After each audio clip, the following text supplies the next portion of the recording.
Years question paper. Previous year mid terms இருக்கும், previous years குவார்ட்டர்லிஸ் இருக்கும், previous years board examination papers இருக்கும். Please நீங்கள் அதை போட்டு அதை எக்ஸ்பிளைன் பண்ணி குழந்தைங்கள படிக்க வைங்க. அதை விட்டுட்டு கரண்ட்டாக ரன் ஆகிட்டுருக்க ஒரு எக்ஸாமினேஷனோட கொஷின் பேப்பர்ஸை நீங்கள் அவுட் பண்ணுறீங்க.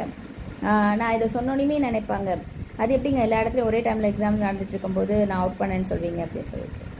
Some schools are there, some சர்க்கம்ஸ்டன்சஸில் அவங்களால அந்த டயத்தில் எக்ஸாம்ஸ் கண்டக்ட் பண்ண முடியாது. So they made have postpone the examination. So நீங்கள் அது முன்னாடி அவுட் பண்ணுற பட்சத்தில் அந்த போஸ்ட்போண்டான அந்த குழந்தைங்க அந்த யூடியூப்பில் அது காட்டு தீ மாதிரி தான். ஒரு குழந்தைக்கு தெரிஞ்சிச்சுன்னா எல்லா குழந்தைக்கும் தெரிஞ்சிடும், எல்லா ஏரியாவில் இருக்க குழந்தைக்கும் தெரிஞ்சிடும்.